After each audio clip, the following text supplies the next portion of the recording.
Bon, makatawa ko. Lagi-lagi. Sige na. Sige, ang pangalan. Sige. Renji.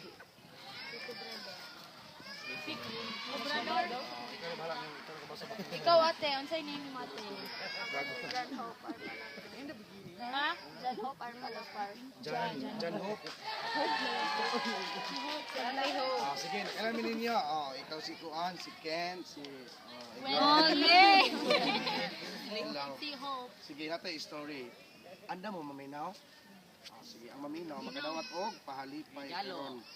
Sa una sa bata ko naminaw ko, perminted ko makadawat og regalo. Stars ako kabantay nga, niguon ko kayo. Napagyapon ko sa ministry kay palangga na ko ang mga bata like sa inyo.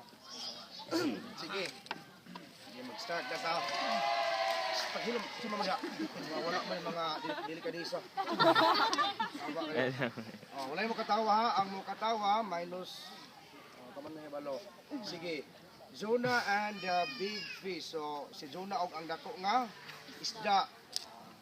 So a table of obedience, mercy, hope for second chances. Sige. Una, si Jonah gisugo sa Ginoo nga moadto sa Ninive aron sultihan ang mga tao nga magbag-o.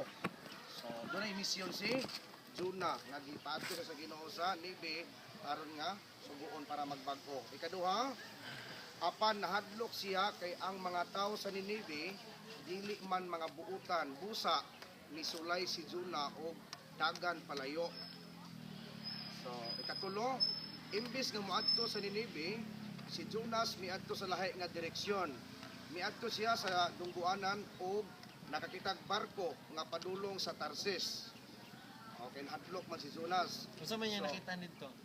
Kasi nakita gani sa kuan gani sa kay maadto sa Tarsis, iya nakita ang barko nga iyang sakyan. So, ikaapat, sa dihang naana siya sa barko palayo sa Ninive, gisugo sa Ginoo ang usa ka bagyo.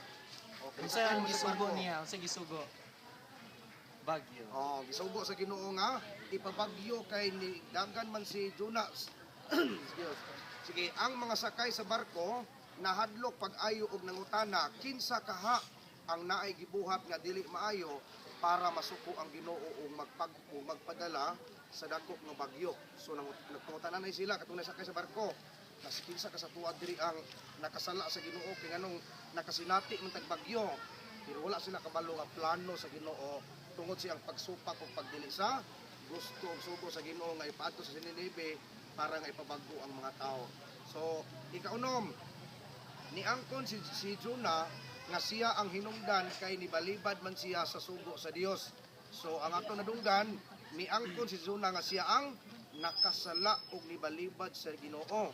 So, miingon si Jonah sa ilaha nga miingon si Jonah sa ilaha nga itambog siya ngadto sa dagat para muhapsay pagbalik ang bagyo.